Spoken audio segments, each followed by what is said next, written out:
1. A while ago, I was working in a nursery home. I was responsible for everything HR and PR-wise. Responsible for the internal and external communication, answering of questions on the phone, mail, or people that just popped in whenever they wanted. I was responsible for ordering material and doing the general administration, for preparing and evaluating everything that had to do with the politics that were involved. Long story short, I was already doing the work of around 5 full-time employees. On top of that, it was also my first job in HR, and my boss knew so. At first, she was pretty nice, and we could have talks about the work pressure that she acknowledged was crazy for her as well. Soon the real cracks started to show, though. Not only couldn't she help me with any of the questions I had about my job, she was asking me questions on the daily about tasks that she was supposedly doing for 20+ years. I didn't understand how she didn't already know those tasks by heart, and that I, without knowledge of the history or the software, should be supposed to help her. What baffled me even more is that after barely a month, I was actually more fluent in those tasks than she was after all that time. On top of my own tasks, I was helping her with her tasks, meaning that she demanded that I came sit next to her for half a day and tell her how to do her tasks. When I said I could just do them for her, because that would actually take less time than me pointing her and directing her what she should do, she always denied it, because she somehow still felt like she was the one getting her job done.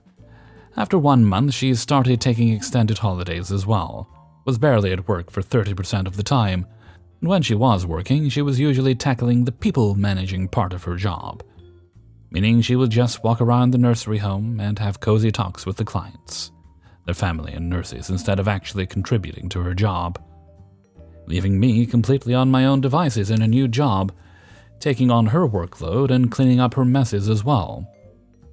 Whenever something wasn't going according to the plan and I told her, she just went like, "Oh, I don't know how busy it is," but then never actually doing something about it. After the plan went to shit, she was there to talk to me about my mistakes though, and how I needed to fix them immediately. One day, after she had been on holidays for 2 entire weeks, she needed to talk to me about a mistake I made with the payment of one of our employees. She told me how the nurse had told her that I didn't put her sick days on the payslip. I told her that I indeed hadn't, since the input of the calendar always happens a week before the end of the month, because otherwise you can't have people paid on the last day of the month. And the nurse had gotten sick in those last 3 days of the month. Now, I don't have a magic ball that can tell me when people are going to be sick in the future, and I thought that explanation should be clear. But she kept repeating that I had made a mistake not putting those sick days in her calendar. Oftentimes, she would reprimand me on something I had repeatedly and explicitly warned her for before. But somehow the blame was always put on me, and that was also the message she gave the nurses, who then started to treat me like shit as well. I quit and told my story in my exit interview. A week after I left, my boss fell into burnout because she suddenly had to do her own job and didn't know how, and didn't have anyone to tell her how to. Temporary management took over and saw what kind of delusional stuff had been going on for the past 20 years in my boss's management. She got fired for it. As it turned out, she had always been putting the blame on her employees, while she was the one incapable of her job. 2. I just got back from a cruise ship visit that was absolutely incredible. Unfortunately, my friend and I had an incident with this woman. Not surprising, she was entitled considering we were on a cruise. So after one late night, I got up about mid-morning to hopefully snag a bed by the pool so we could chill in comfort. Sadly, all of them were occupied or had personal belongings on them, so I grabbed some front-row lounge chairs instead. There was one bed that only had a hat and sunglasses on it, so I kept an eye on it, thinking maybe someone had accidentally left their things behind. It was just me at first, but 30 minutes later my friend arrived and there was still no one at that particular bed. We decided to grab it and move the stuff to the side after confirming with the neighboring bed that it wasn't theirs, and no one had been there in a while. Ooh, did it feel nice to lay out in the sun. We were glad to get the bed, especially as the sun wasn't in our eyes at all. 20, 30 minutes later, this woman in my periphery startles me. No surprise, as that is easy to do. She tells me she had her stuff here, so I told her it was on the other side. She grabs it, stands near me, and I can feel that huffiness rolling off her. So I asked her what's up. She starts telling me that she left her stuff behind and it wasn't cool it was touched. I simply told her that I watched the bed be unclaimed by a tenant for a while, and that we wanted to enjoy the pool too. She said, well, I had more belongings here.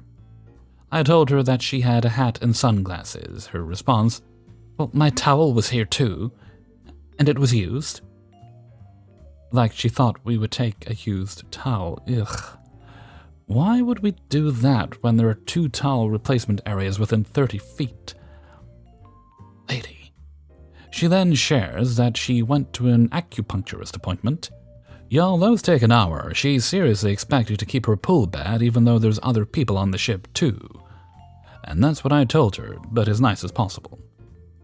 She did go away at that point, and my friend and I discussed how silly it was that she thought we'd use her towel and how she was entitled. After turning over, I realized she was right behind us on lounge chairs, but whatever. She wasn't talking to us. She did eventually have a friend join her, and she started venting to her friend in English about the situation, but switched to Spanish when she was done. I understand both anyway, but she wouldn't know that. We had brunch plans, so we were getting ourselves mentally prepared to go, although I did hear her again, and it made me ornery, so we stayed a bit longer.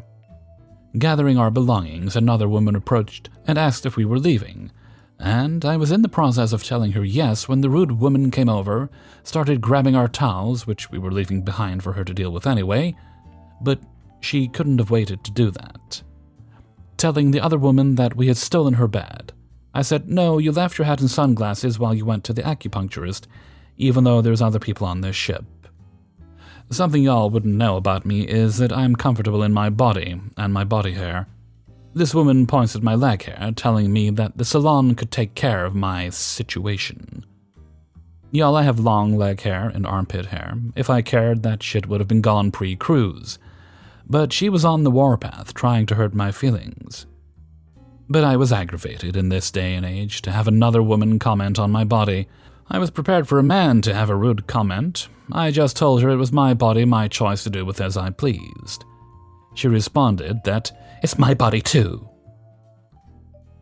What? I didn't say jack squat about your body, which I told her. We were up at that point, and I told her I hoped her day would get better. My friend was pissed she made a comment on my body, and on our way out, loudly called her a selfish bitch. Which she had proved to be. I realized that I left my sandals by the pool, so I went back to get them. I looked at our previous spot, and she wasn't even on the bed. She was still on the lounge chairs. WTF. Why was she not in the bed she so rudely decided was only hers in a public space? Whatever. I went and had an excellent egg benedict and mimosas. As we left the brunch location, we passed by her. She didn't even look at us, but my friend breathed down her neck since that's how she was with us. My friend is a trip, y'all. That's the end of my entitled people story. It was pretty fucking stupid on her part, but that's her bone to be upset on a beautiful cruise and amazingly sunny day. Later, the guy we had spoken to on the neighboring bed told us we were his heroes for taking back a spot that was so selfishly claimed. Hearing that was incredibly validating. People be peopling. Always have, always will. 3. So I work in construction. I drive a transfer truck and super solo for a paving company. And on this day we were hauling in foundation rock to build the parking lot and bus stop for a new school. This is a project we were all excited to be working on. We were rebuilding a special needs school, tucked away in a neighborhood that had been previously falling down in disrepair. A big, beautiful new school with all the new technology and amenities money could buy. Super proud of it. People in this neighborhood were so happy they would bring us out water, cookies, coffee. Needless to say, every time I was put on this job, I was happy about it. On this day, I was in a super solo, hauling 24 tons of rock per trip. Supers have this long, strong arm that come down off the back to stabilize the truck and spread the weight out. Before getting inside the construction zone, that arm needs to be picked up. They raise up pretty high before folding up behind the box when fully raised. Being that this school is tucked back in a tiny neighborhood with low-hanging power lines everywhere, finding a spot to raise it without causing a ton of damage is a bit tricky. Lucky for me, I found a spot with no power lines for about 20 feet at the beginning of the street. It's about 8:30 a.m. Most neighborhoods have noise rules for construction, no trucks before 8, and so on that everyone agreed on. I roll into the cheery spot I found and start to raise my strong arm. Rev the engine a little, takes me all of 12 to 15 seconds to raise the arm, and my tag axles and be gone. I drive with my window open for air, and right about the moment I'm getting ready to release my brakes and go, I hear screaming. I thought someone was hurt, so I jumped out and ran around the truck to see her. Bleach blonde hair in a knot bun, stretchy workout pants, Nike hoodie, Keds, canvas shoes, the whole nine. I'm in trouble. Don't park in front of my house, you piece of shit. Go somewhere else. Whoa, easy. What's the matter? You don't have to scream at me, sister. Don't park here. You wake me up every goddamn morning. You're blocking my driveway. I can't get out. We aren't even going to use that fucking school you're wasting money on. Easy, you don't have to yell. We can talk, sister. Look, I need to be here because I started to point at the power lines to explain it was the only place I could raise my arm, but she wasn't having it. I'm not your sister. I'm not some Mexican. I'm native, but go off. They're my cousins anyways.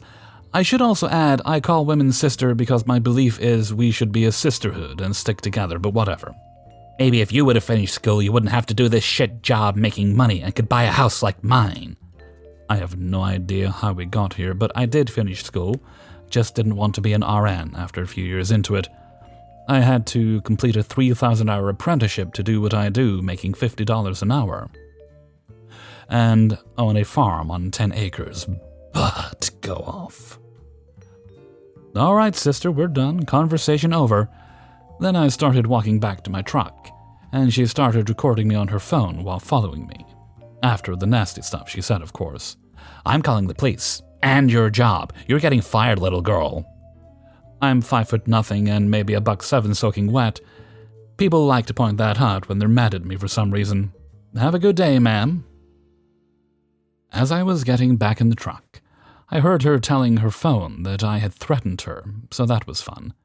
She did call my job, and my boss told her to kick rocks because it was after 8 a.m., and I happened to be friendly to a fault, so her claiming I threatened to run her over didn't go very far. While I'm ashamed to admit I can be petty at times, I will say that after that, every time I came to the job site, I parked in the same spot and revved my engine higher and louder than I needed to. 4. I'm part of a local donation group, so every now and then I get asked to help with clothes donations. Someone passes away or downsizes, and I will help wash, fold, sort, and deliver the clothes to various free stores. Sometimes, if we are notified of someone in the community in need, we will deliver essentials like winter or kids' clothing to their house. We're just a group within the community. There is no religious, political, or ulterior motive. We just spread extra through the community as needed, as discreetly as possible to help out. This particular situation just hurts my head, and I'm still trying to figure out how it escalated the way it did. So a few days ago, there was a fire in our community which left 3 families displaced. We collected what we could in the sizes they needed and off we went. We don't ask for anything in return other than knowing the families are a little better off. We always apologize and explain that while they may not be the styles they're accustomed to as donated clothing, but at least it is clean and warm. If they had specific needs, to let a member of the group know, and we would do what we can. A lot of our collected items belong to other families, whose children outgrew the items. It's anonymous, and it's a way for our more comfortable community members to help out others within the community with this. It's one thing I love about my community. People don't hesitate to help where needed. I was given an address and headed out as usual. Pull in, get the bags and coats to the door, and knock. After that, I'm not sure what to think. It started off as it usually does. There was a mother and 3 children, so I explained that there are 3 bags of clothing in the sizes submitted, and a box of age-appropriate toys, just like with the other families. I thought I heard wrong when she said she preferred my coat, and just said, "What?" She called me rude and told me again, "This stuff is okay, but I want the coat you're wearing." When I told her, "No, I'm sorry, but I just bought this coat," she got angry and accused me of picking through donation bags for the good stuff. I've never run into this issue before. None of the group members are well off. In fact, that's why we do what we do, because life is hard here and we believe in sharing what we have as a community. We collect good quality items from those with extra and distribute it freely to those that need it or have specific needs. Sometimes we all take items from our own closets if they're needed more elsewhere. Last year we raised funds to help purchase a wheelchair-accessible vehicle for a family. The year before, it was a young family whose matriarch was diagnosed with terminal cancer. This year's cause is to build 4 tiny homes for the homeless in our community to use as needed. Our goal is to provide stability so they can successfully reintegrate during and after addiction rehabilitation. We'll do what we can to try and help, basically. It's a hard world to feel alone in. Now, my coat is expensive, $250, but I've also saved gift cards for 2 years and anxiously watched the post-season sales before finally taking the plunge and got it for 75% off.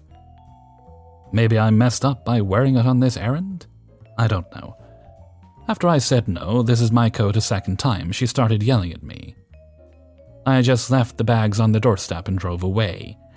Today I wake up to a slew of texts from the group, asking me to explain why I refused to give the mother any winter coats, and why I left everything at the end of the driveway. Allegedly in a ditch. They aren't questioning, most are downright accusatory. Some are just borderline mean. It's the kind of day where I feel like giving up on this making the world a better place thing. I've been where these families are, and people helped me just like this.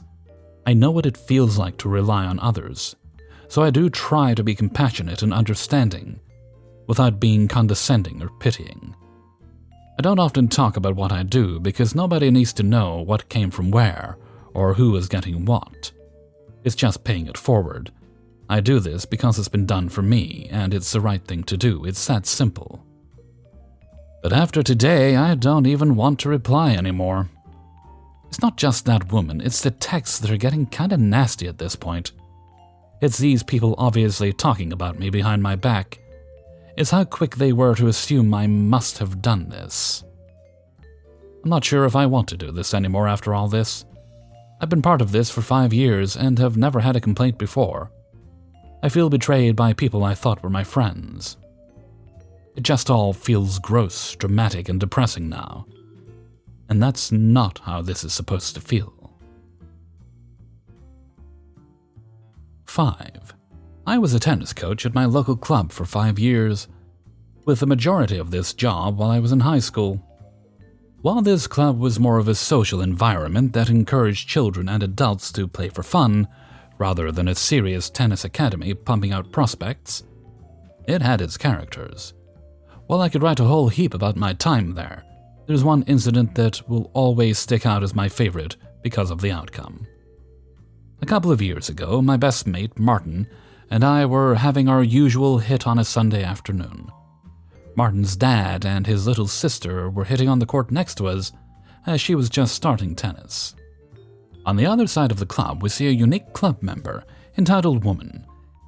She's got a reputation for herself and her partner. Also a bit of a rap, hitting when we noticed a group of non-members show up keen for a hit. They go on the court next to those two, and entitled woman and her partner abruptly kick them out with what looked to be some fuck-off waving, finger-pointing, and other not-too-friendly gestures. My boss told the coaches in a meeting a while before this that we're more than welcome to open the courts up for any non-members as a free trial. This is to make the club welcoming, and encourage people to come more often, which is something entitled woman and her partner clearly weren't doing. It's also our job to look after court hire, so entitled woman wasn't doing our job correctly either. While those two weren't aware of the free trial aspect, Martin and I saw the entire thing, and we felt awful for how rude those two were. We stopped our hit to open the courts behind the pair so they could get a hit in. As gracious as the group were for what we did, entitled woman was not. We walked back over to our court, played a couple of points, and she marched over to our court and launched fireworks of not safe for work words at us that wouldn't be suitable to adults, little-known teenagers. Some things said were, "What the fuck are you idiots doing? You guys are disrespecting the integrity of the club. I'm ringing your boss and reporting you idiots. You boys won't be at this club again after I get a hold of the person in charge." While Martin and I were trying to be as respectful and professional without blowing up, I started doing what's been told. As she kept launching, Martin's dad overheard everything and came to our defense. He stated, "Who are you to talk to teenagers like that? You should be ashamed." She follows it up with, "I can talk to whoever I want when they break club rules. I've been a member for 10 years. Martin's dad pointed out that it looked like the entitled woman and her partner were rude to the non-members. She stated that it's their duty to kick them out, and they can handle it however they want. As we continued to explain multiple times that it was a free trial, and how we weren't breaking any rules, she still wasn't having a bar of it, and kept insulting and threatening to report us in the least nicest way imaginable. She asked for my boss's number. Why would you do that to the person you're yelling at anyway? But I gave it anyway, knowing that I'll be fine, and that as soon as I mentioned what she and her partner did, it's them in trouble. She had topped it off with saying she'll be at the club committee meeting to complain about us, and that your days here are numbered. As they disappeared, the group of non-members came over to apologize for what we had to put up with, and told us what she said when they got on court. Lines of "F off, get out of here, and you're not welcome here" were mentioned. I felt a bit of regret for not speaking up as much as I should have, but I knew I'll be okay and that it won't be tolerated. As soon as I got back from my hit, I texted my boss and secretary, both whom I was pretty tight with, to let them know exactly what happened. My boss replied back saying he'll sort it out and appreciated how we handled it. The secretary texted back saying he's known about her and has dealt with multiple complaints about her behavior from other members. Fast forward to the club committee meeting, and entitled woman didn't even show up. Saw my boss later in the week, and told me he's yet to hear back from her. He asked me about how she treated the group and was disgusted at what he heard. A couple of months later, I came in for coaching, and the secretary told me my boss rang the entitled woman to tell her the pair of them were kicked out of the club for the actions on that day and other various incidents. Hey everybody, Hellfreezer here, and thank you very much for listening to Idiots in the Wild, episode 103. And thank you very much to everybody who allowed me to use their stories in this video. Please do poke the like button before you go. It's helpful. That's why I ask you to do it. Good stuff. Right, let's see. I think we have a birthday shout-out to do today. And today's shout-out goes to Jasper. And this comes from Ino. I don't know how old you are today. I'm going to assume a certain age. But I know a little bit about you, Jasper. I know you're a very brave and very handsome man. And I just want to wish that you have many, many happy and successful years to come. And please stay safe. And before I go, also make sure that partner of yours is pampering you. I mean, it is your birthday after all. And before I go, I'd like to sing happy birthday to you. Happy birthday to you. Happy birthday to you. Happy birthday, dear Jasper. Happy birthday to you. All right, and before we go, we'll have Hellfreezer's question of the day. And today's question is, thanks to Kathy and Kathy Beckford, and the question is, if you were a wild animal, what would you be? So not a cute little fluffy pet, but a wild animal doing animal-y things. I think I'd want to be something small and fast, something you can get away with predators now. So it'd be easy to be a bigger animal like a gazelle or a deer, something pretty that people love, but you're going to get eaten by something big and scary. But if you're something small, then there's more of a chance you can get away because you're wily and sneaky. But let me know what your answers are. Please pop them in a comment below. And with that, I'm going to head off for now. So until next time, thank you very much for listening, and take very good care of yourselves.